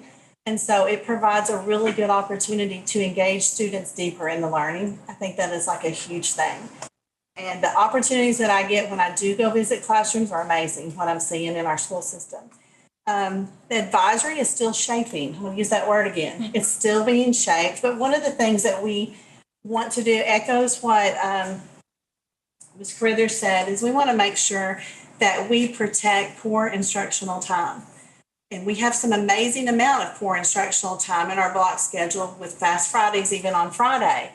But in order to do that, that 40 minutes of uninterrupted, or that 40 minutes of time that allows us to keep our Tier 1 core instruction uninterrupted is huge. 40 minutes a day, every student has advisory, and then they have the flip. They have a passing time and a 40-minute lunch. So that time is being developed still. This is one of the ways that we're using it. We're choosing to call it acceleration time. And I've just put this out for our staff, but I tried to put it in terminology that would be useful to parents or you as board members to understand it. But this was really an internal document that we used to kind of gauge what it looks like. If you heard Ms. Carruthers say, she's also really valuing the fact that we're not pulling kids out of core instructional time to do the services and supports that we need for them that are like Tier 3 services and supports. So in addition, in this time frame, if you'll look, we define what it is. When it begins, we launched it the Tuesday after Labor Day. Guys, that was just last week. It was 2 months ago. And it was a little challenging because we're also, I'll talk to you a minute about our subs that we're sharing, but we're launching that. It went out last week. Kids are adjusting to how they have a different set of directions during their 40 minutes. And 40 minutes can go by really quick as you're rolling out new structures. We have some amazing academic coaches and lead teachers that are involved in this work. I've got them on that page there, trying to say what it will look like and recognizing it may need to shape, it may need to be refined as we look at the process. We want to make sure the outcome is that we're providing personalized learning opportunities for students, their intervention needs, whether that be dyslexia services, whether that be an intensive reading services. We're using some specialized programs with our resource students that are needing deeper opportunities with one-on-one time. So all of that is to protect the instructional time that should be going on in a Tier 1 core instruction class. So it's not going on at the same time. So this is a little bit different than what Mr. Stevenson talked about, because that does need to go on ELD during the instructional time, but this is a little bit different. This is how we close that achievement gap that we measure and determine is there for kids. So I just wanted you to have a copy of this, know that it's being shaped, know that we are protecting time on Fridays for our clubs and different things to use their 40 minutes that way. What did I forget, Ms. Dell? Anything in particular about that? It also gives time for teachers to pull students to make up missing work or tests or things like that. So it's multi-purpose. The neat thing about it is Dr. Roberts allowed us to invest in a product again. It's a tool that allows us to dump all the kids in it and schedule them. So our priority is to schedule academic intervention needs first. But then if that child is not being worked with by the coaches or whatever, other teachers can pull those kids to do work. They may be working on project-based learning. They may be doing some music work like you saw tonight. So it lets us have it, but more importantly, as you heard from our counselors earlier, Ms. McDowell is fixing to launch a really big effort. She's starting with the seniors, but then she's going to flip it, and she's going to be working with the 8th graders and the 9th graders and the 10th graders the same way to develop those student success plans for the kids. So we're trying it doesn't look like it's got everything in focus just yet in September, but we're working on that design so that we make the best use of those 40 minutes each day. Any questions? And listen, I am so welcoming of input and feedback. I get it a lot, but again, I'm trying to make sure that we close those achievement gaps and protect what's being taught at grade level throughout the day. So, okay, the next thing I want to brag about is the scores that we got in from our advanced placement test from College Board. That's huge. I've done a lot of work in assessment. Y'all know that, a little background in assessment. And I was really pumped when Estelle and I sat down and started looking at the data on this. So Dr. Roberts put in place something last year, the incentive for students that earned those higher scores on AP exams, where we're allowed to give a financial reward for them. So you can earn anywhere between a 1 and a 5 for taking the advanced placement test. And so we're rewarding our students that earn 3, 4s, and 5s with monetary incentives. If you earned a 3, you'll get a $50 award in recognition. If you earned a 4, you'll get $75. And if you earned a 5, you'll get $100. So let me tell you though how many did it.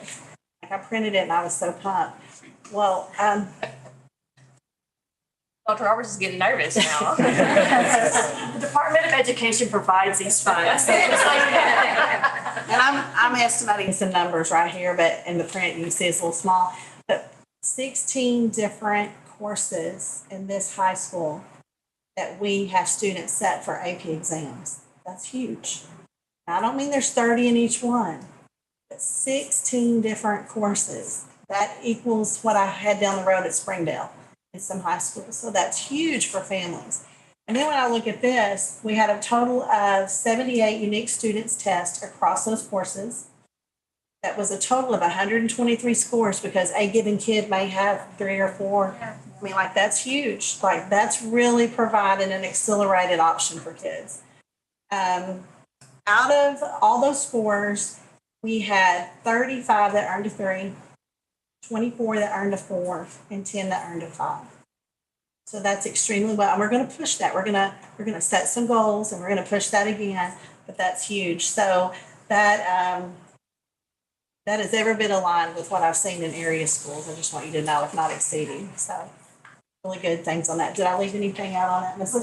Does that money apply to last year's AP classes or just this year's? It's the students that earned them. So their scores usually come in over the summer. Okay. So we're going to have an assembly. Forgot that part. We're going to have an assembly. This is tentative, so don't take off work just yet. Thursday, September 21st at 10 a.m. We're going to have that PAC ready to go. And we're inviting all of these students as well as all of the general body of students in for a recognition ceremony. And we encourage these students to bring their parents. And they'll, yeah. Of your test. College credit. That's more than enough.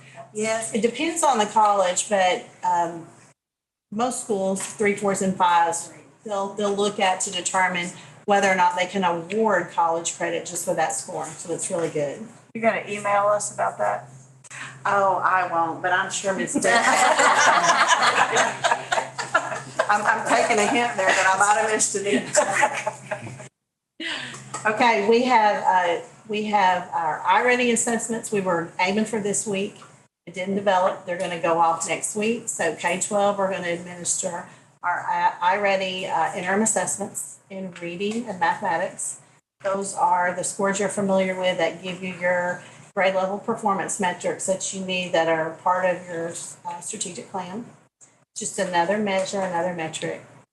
Okay, now I want to talk to you. Oh, thank you, Ms. Dale. She's helping me. So in our back to school meetings, before the children arrived and we were all learning each other and meeting, we did do curriculum work. I want you to know that. And we are doing curriculum work. And we do have this was something that Dr. Roberts and her team put into place that is the design that's intentional. Where they could, they place common planning time. I mean, that's huge. And that affords teachers in those subject areas to get together and do some common planning. So building those expectations before we started school, that's what we did as a group. We made collective commitments to what we were going to deliver this year as a staff.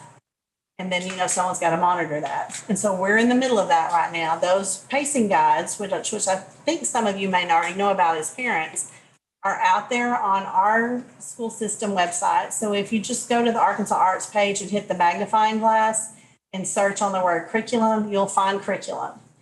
We are in the process of revising all of our pacing guides so that anyone can go in there and look and see what is taught. Ms. Dale, if you'll scroll down, there's a little description about the different core content areas. Some of the elective areas are in there as well. And then down at the very bottom below our fine arts pieces are the curriculum maps and pacing guides. And if you click on that, it'll take you to an organizer. And in that organizer, they're doing a lot of work. Dr. Langley is our publisher for this. Each area in our school has somebody that's kind of got ownership and lead in that work. I won't go through them all with you, but I'm involved in core content areas. I work with science. I work with math. I work with CTE. She owns pieces, Dr. Langley does, and then we have some department leadership work with lead teachers that are doing it. But they're working together to make sure that not only do they develop, what are we doing this year? And what are those essential standards? And have we identified them? And have we planned for them? And what are, could you select and go into maybe the geometry one? To give me some hints about what I'm saying here correctly. This is just a really good example. The dates are down the left side. They talk about their units, how long the unit will last, the resources, that's probably living. There's a lot of new staff, I told you. So as they bring in and pull in their resources, they'll link them there. The state standards are in here. I don't think this one is the right one, Ms. Dale. They're adding in a student-friendly learning targets, and that's when a student, the student will learn this. I will know this when I complete this particular objective. So you're welcome to explore them. It is not complete. Curriculum never is. It's living. But the main thing is that we get it out there and we begin the backbone and structure of what that should look like. And then that leads to greater, more finite work that goes on in the classroom. So. Is this the first time that's been accessible like that? No, I don't think so. Really? It was up last year, but elementary had they were a little bit ahead in some areas. But we're really working this year to begin to really complete some of the work. Teachers and their professional learning communities, their PLCs have done incredible work together, really looking at core content, scaffolding the curriculum, scaffolding the learning. And so it's available for preview, and it's a great tool to kind of begin to look at and see where your child is at and also what's coming up. But they've done a great job. I sat in on the initial science one. They did a really good job. There are some new people there, so part of that's relationship building and knowing how to have conversations collectively about how to support students and borrowing ideas from each other and strategies about, well, how come my kids didn't do as well as your kids on that piece? I'm working very kind of in silos because our CTE is very unique. Each one of the pathways that we have are very unique. Doing work with them, helping culinary. She's done an amazing job to get things aligned in culinary and take that forward so we can grow that program. It's an amazing program. Just went blank, y'all. Hang on.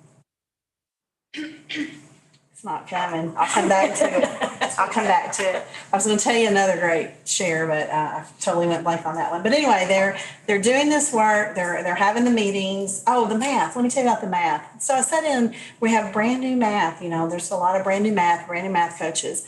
So the coolest thing that I did is I went to visit their very first PLC that they were doing with the 7th, 8th teachers who also teach Algebra 1. It was amazing. They were building this together live, like they were all sitting in a room together and they were developing their curriculum together and having conversations about, did we forget any essential standard? Is this the correct sequence? How do we want to do this? And so those are conversations that don't happen unless they're planned for. And so she's done the due diligence to get the common planning there. Now it's on me and our leadership team to make sure they know how to best use that time. And so that's where we are. We're in our, 4th week? fourth week and we got this. We feel like we're ready to move on. So we appreciate your support and everything. Do you have any questions for me? I want to circle back to the AP scores because I think that's really fantastic. And you will hear me often talk about how can we celebrate our wins. Yes. I have seen my neighbors whose kids do well on APs, and just like football students have a yard sign, our 5 and 4 kids have a yard I've seen sign. that too. I love it. I want to do that. Yeah, and so if there's any way that we can help I support love that, I that. think it'd be great to recognize the kids, but also let the community know that we do have these programs, we do have these classes, Yes. and the students are doing great work. It means so much to the families and students, but it's very eye-catching. You're exactly right. It's like PR, free PR. Yeah. Yeah, that's a great idea.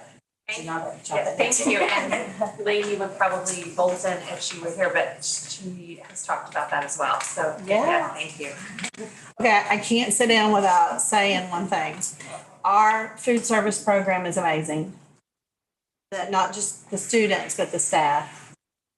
They have all bragged to me about some that were here before, they have a baseline to compare it to, but we have an amazing food service program and our kids cannot wait to get in there and eat. Mm-hmm. And I watch them every day and I go, what should I get today? And it's like, Miss Morgan, you need to get the nachos. So they look forward to lunch. They really do. And so we appreciate your support and helping make that little change because it's a big change to those kiddos. It's a huge, huge change to them. So thank y'all very much. Thank you. Okay, I want to say one thing before we move on. None of us are sad that you're not on the agenda anymore, Nurse Kate. Okay? I know that you're not either, but we do want to say thank you for all that you've done to get the school year started. I know that you have a lot on your plate too when it comes to that, but yes, thank you for all you do. We are thankful though that you're not on the standing agenda anymore, so. Mentioned before how many students she sees, like what is how many students in a minute? 60 to 80 a day. 60, yeah. How many per 10 minutes or Like six kids.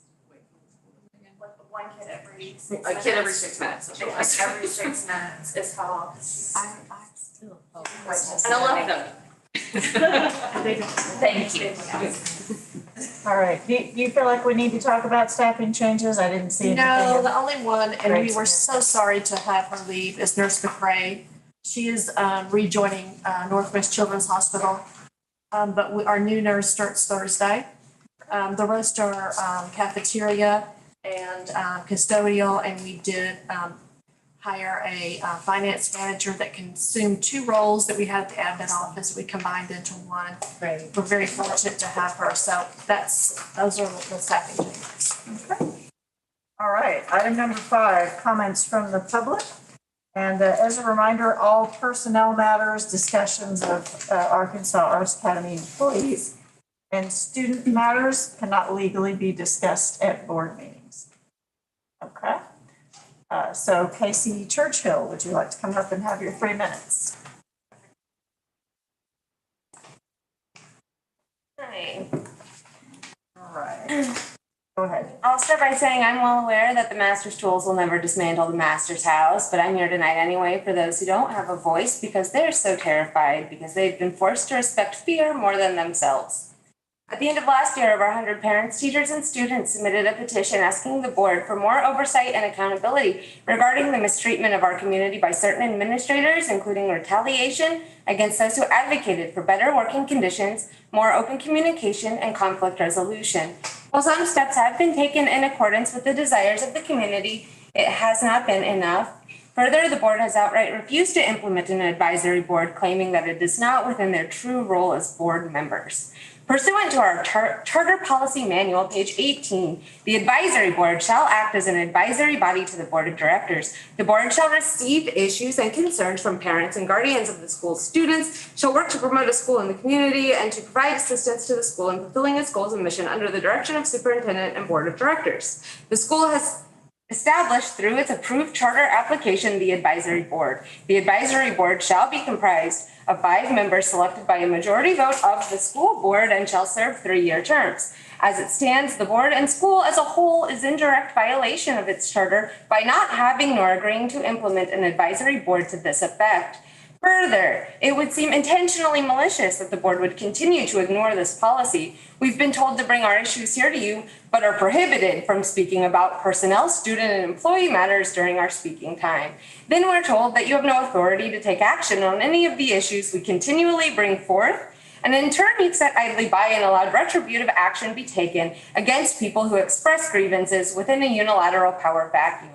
The entire function of the advisory board as it is written provides a specific avenue of redress and recourse for members of the AAA community who have grievances. By categorically denying the community access to this mandated advisory board, this body is continuing to tell parents, students, and faculty that you do not actually care about the problems we face in the school. The toxic positivity and continuous prioritization of public face saving over the actual needs of our students and faculty is appalling. The continued choice to shove issues under the rug and people out the door is appalling. The failure to honor the advisory board portion of the charter policy is indicative of a much larger problem at AAA and one that will not be solved until the people in power stop using it to bully, silence, and oust the people who make up this community and instead start taking a vested interest in healing and mending the wounds that run decades deep through the heart of this school. Without a direct avenue for redress and the assurance that we will not face retaliation for speaking our truths within the school's infrastructure, people who have faced harm in this environment will have no option but to take our grievances to places beyond these walls where it will be heard. Casey? And Ashley Peterson? Ashley's Hi, on. yes, can you all hear me okay? Thank you. All right, go ahead. Can y'all hear me okay? Yes, ma'am. Okay. All right. So thank you for your time this evening and the opportunity to speak. I obviously wanted to be there in person, but the virus has us all down. So I figured not share our germs. My name is Ashley Peterson, and I'm a new AAA parent. My daughter just started her freshman year there. So this may have been discussed in prior years. And if so, I apologize that I'm not aware of those previous discussions. I'd like to know what safety protocols are in place with regard to an active shooter or other threatening situation. I'd also like to inquire as to why we do not have an armed resource officer at either campus, especially the high school. I'm aware of incidents in prior years and even a situation just last week that concerns me. What's even more concerning, though, is that parents were not made aware of the recent events. I'm wondering why no statement was issued. I understand that there are things that must be kept confidential. However, I entrust my child with you for 8 hours a day. I don't think it's out of line to expect transparency from school administration regarding a potential threat to her safety. I'm sure that everyone in the room tonight and those tuning in virtually can agree that our children's safety is top priority. Unfortunately, we live in a world where that safety just isn't guaranteed anywhere anymore. I realize that an SRO does not guarantee safety either, but I believe it's a necessary layer of protection. There are also many other benefits to having a resource officer in the school, and I see no reason why we wouldn't want that for our kids and our community. So again, I'd like to ask this board to address the concerns of safety and transparency and to open up the discussion of a resource officer, even if it's one to be shared between the campuses. Thank you. Thank you.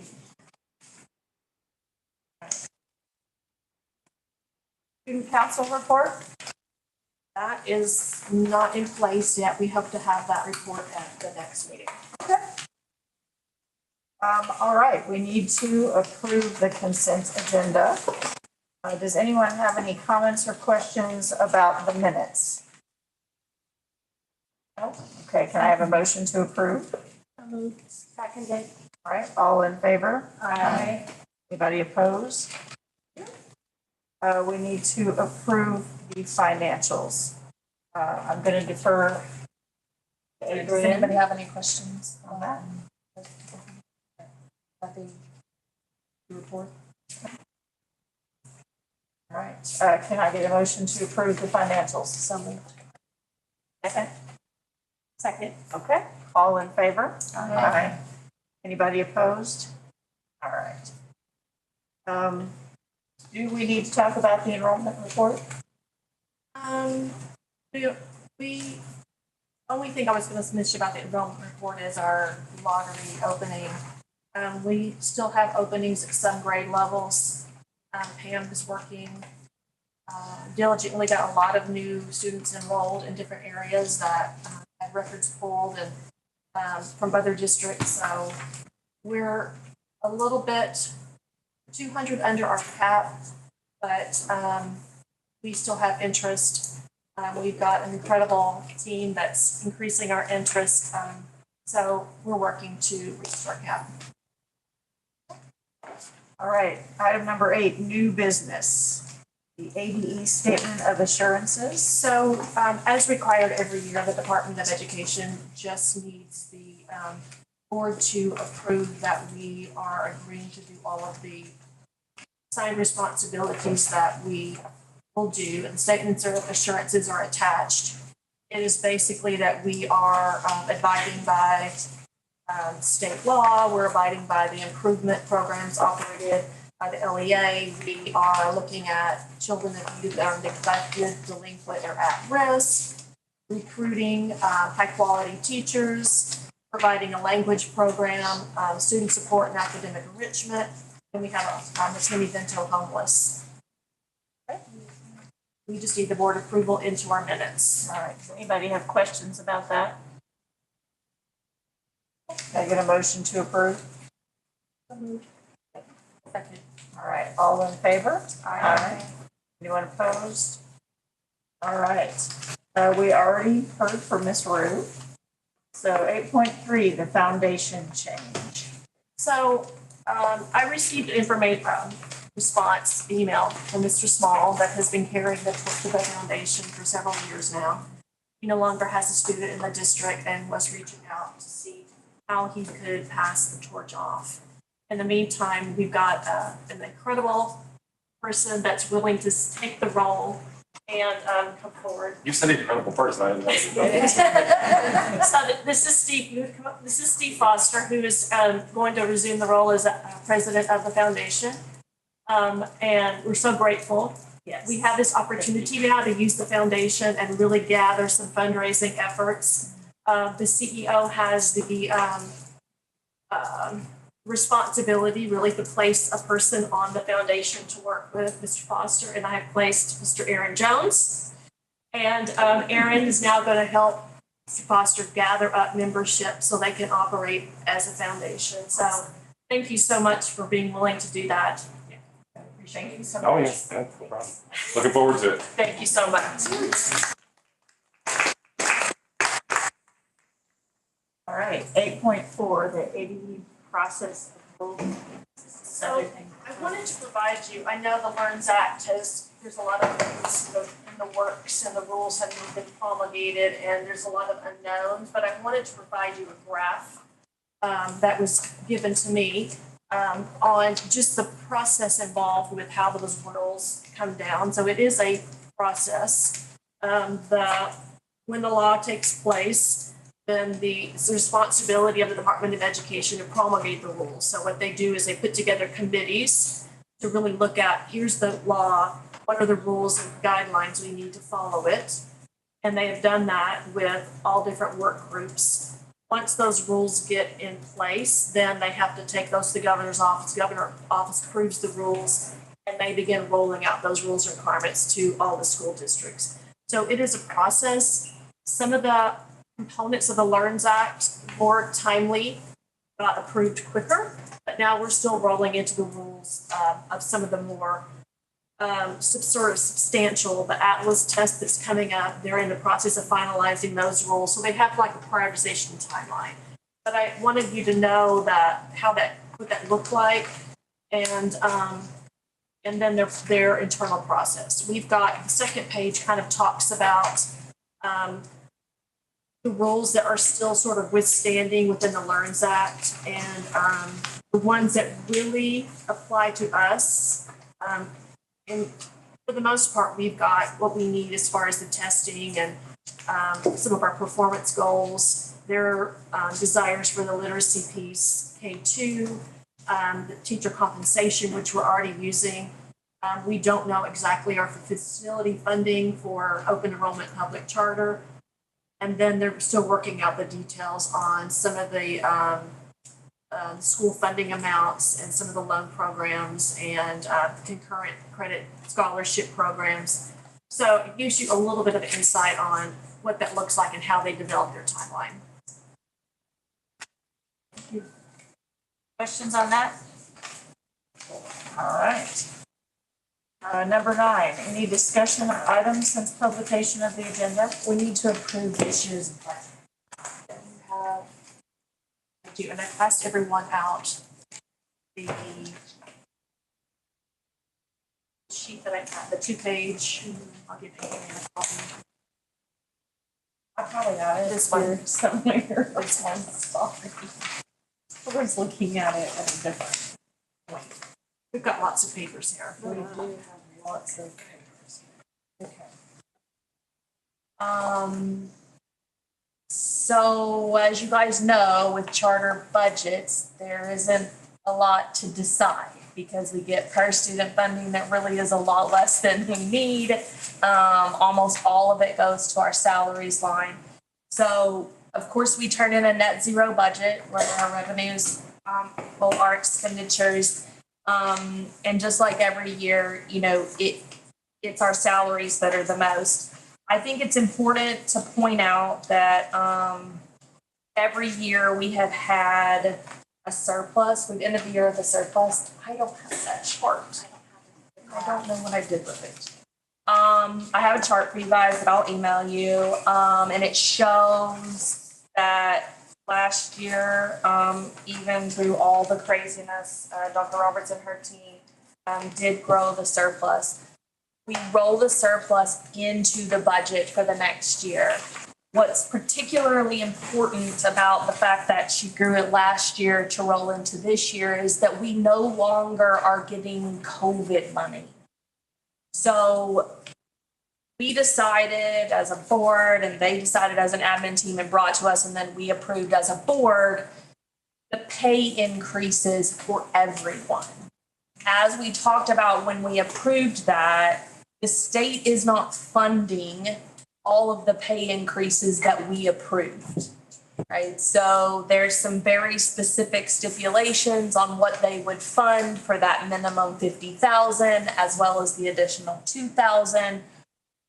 They decided as an admin team to request, and we approved as a board that we would provide the raises that they requested. The state is not funding all of that, so we have to make that up. So a lot of the surplus that they were able to work into last year really is flowing through and covering those salaries. So that's really the important thing to note. I would say second to that would be what Dr. Roberts already mentioned, and that is that we don't know what our facilities funding is exactly. How are you supposed to make and approve a budget if you don't know what money's coming in? That being said, we know what we have to pay in rent on our buildings, and so, you know, we're doing the best we just net that out right now. So there are some questions up in the air about what the revenue looks like. As that information flows in from the state, we may have to revisit this and make official changes to the budget, but right now she has it set at net zero, which is what we should be doing as a school. And so if you guys have any questions, there's just not a lot of really room for decision making as far as there's no extra money. Is it sustainable? It is, because of the way that they set it up. And that's the only way we were able to approve it. So a lot of schools are running into trouble right now because they used EANS money to fund some of additional hires, which in the short term was smart, right? If they're using that EANS money to fund additional learning specialists or to bridge the gap from learning loss from COVID, all of that was approved. But we knew that the state was not going to continue that funding. So the new positions we approved, she built into the budget kind of last year, knowing that that funding wouldn't continue on. So it is sustainable but it's gonna be tight with the fact that we approved the raises without having all of that funding from the state. I think it's worth noting too, we are making commitments to really monitor all of our spending in categories. So we've taken on 2 of our services, custodial and cafeteria. And we're already seeing a return on investment. The problem is just keeping the consistent staff to work those positions. The Walton Family Foundation, we are in conversations about our loan deferment, which is fantastic. So those things will be incredibly beneficial.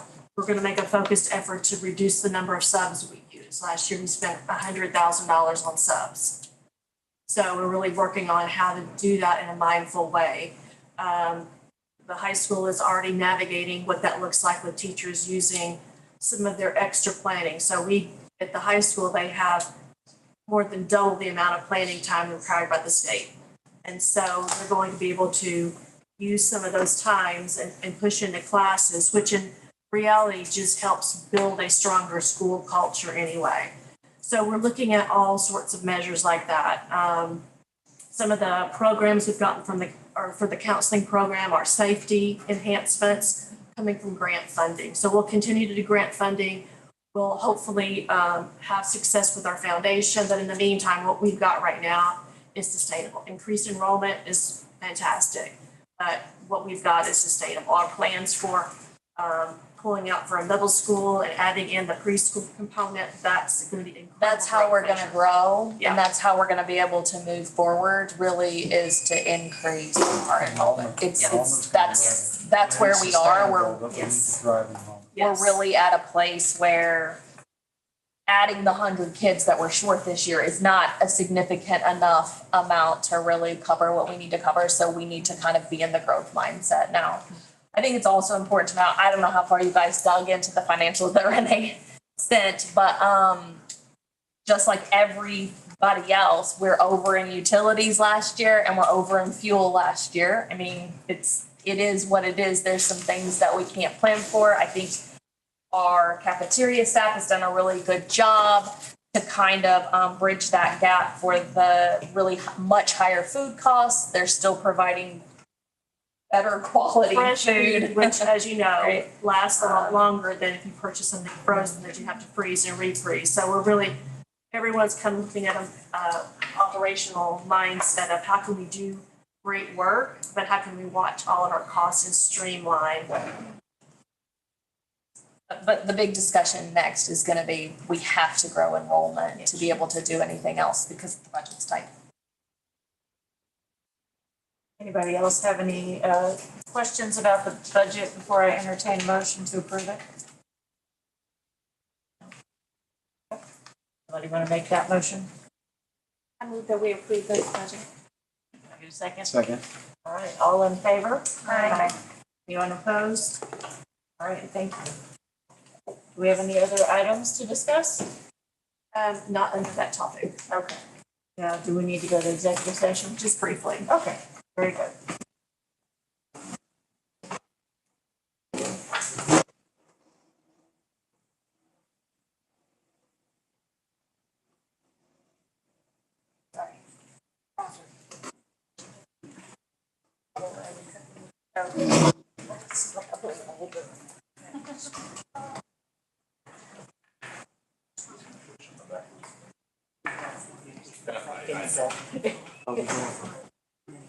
Might need your help. I need to get off speakers.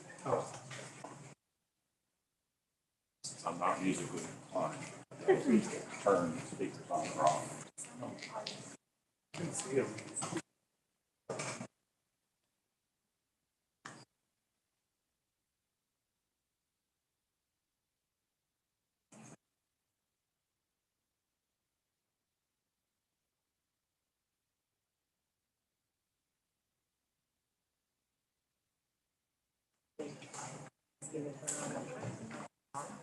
That we're in executive session.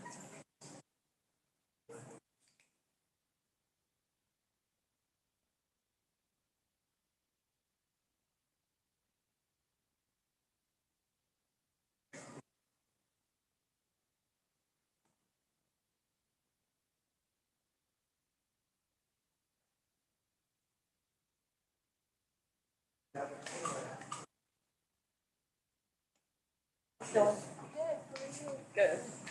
So just sing it. Yeah.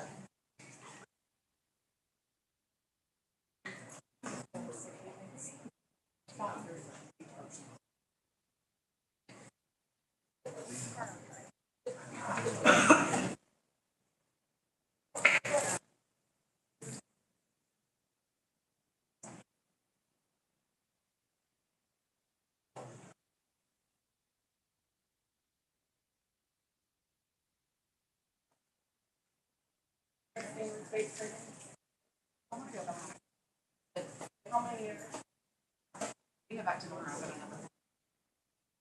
Go back next year, we need to talk about it. Oh, yeah. I mean, I don't really understand it. I think you can fix it while you're using it. Going back and forth. No, I know, yeah. But it's the better thing. We can get better at it. Oh, just sounds.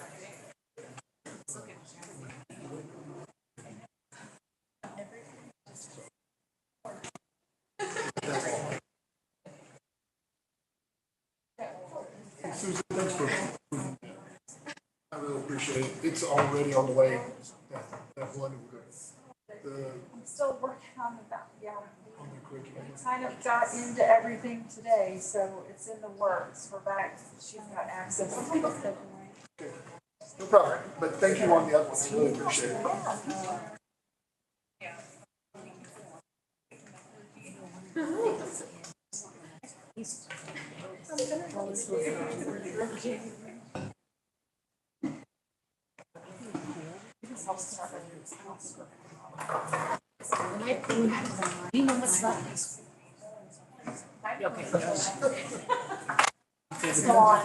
Hey, Susan. Well, Susan, microphones are still on.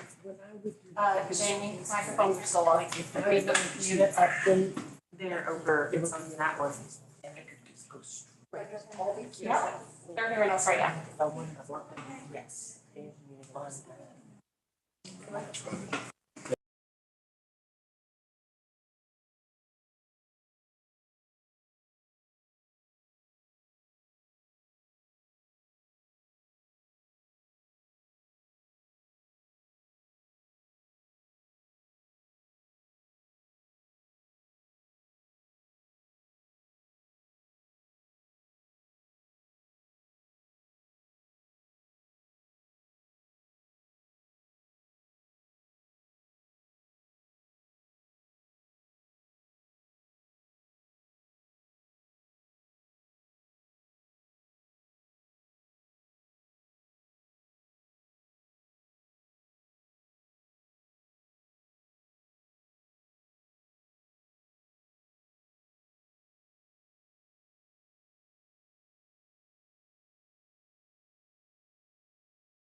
Yeah.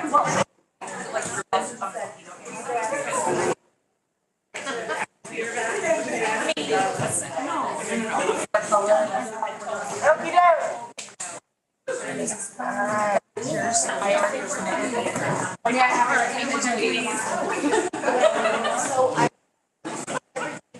May I have your attention, please? There we go.